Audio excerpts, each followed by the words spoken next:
Well, as you can see, there is a massive mess behind me of bolts and random metal bits and tools and angle grinders, just whatever, just crap laying around. The reason being is I finished up pretty early today on everything I had to fix for other people, and I decided that with the last couple hours of the day, I'd want to do something that I've been wanting to do for a while now, but just never really got around to. A couple of months ago, I had a project bike. It was an '85 Honda Interceptor.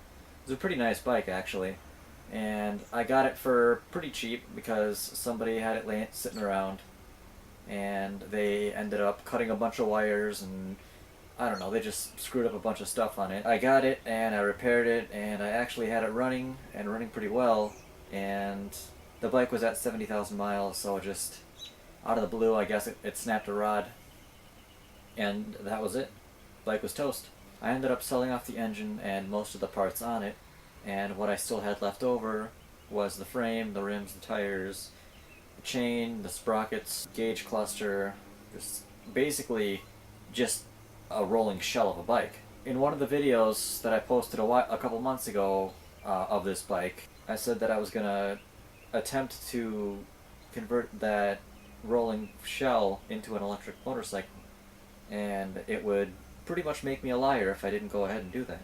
What I've done in the last few hours is I've made a proof of concept version, which is, I can't stress enough how unrefined and how crude this version is. It's just basically as simple and ridiculously thrown together as possible, yet functional. And I just did this with stuff that I already had laying around: junk batteries, scraps of wire, an old motor. Here's a chunk of a bed frame, cut off a bunch of pieces of that, welded motor mounts and stuff, so I could actually attach the motor to it. I welded the original drive sprocket from the engine onto the actual motor, and just kind of threw it all together. Now that I have something that's actually functional, that's a proven concept that shows that yes, it is possible. I'm not the first one to do it, nor will I be the last. I wanted to do it for myself to, just have fun with, building an electric motorcycle. Now that I've actually gotten to a point where I have something that is functional and it works, now I need to go ahead and get a better motor, get a better controller, do a bunch of, actual wiring to protect the circuitry, to protect the controller.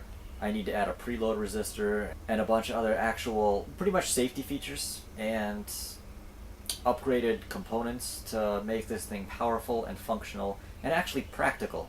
Right now it's on a 24-volt system because I happen to have two 12-volt 7-amp batteries laying around, and that's what I had to use, so that's what I went with.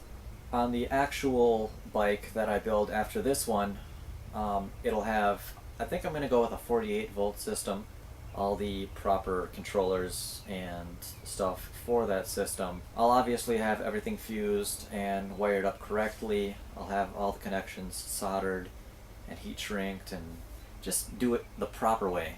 But on this version right now, this is just something that I threw together in the last couple hours and I basically just wanted to get far enough where if I twist the throttle, the wheel spins. That's what I wanted to get to, and that's where I'm at right now. So let's go inside, let me show you what I got here. By no means is it pretty or wrapped up nicely or anything else like that. All I wanted was functional. So let's go inside and I'll show you what I got. So here's as crude and basic as you can get. Got your batteries, got your controller, got your on-off switch, charging port, and your twist grip throttle. The controller measures the resistance coming out of the throttle, depending on how far back you have it, and then sends the appropriate amount of power to the motor. It's very simple. Flip the switch to the on position, the power indicator light will come on, and you're already good to go. Now when I twist it,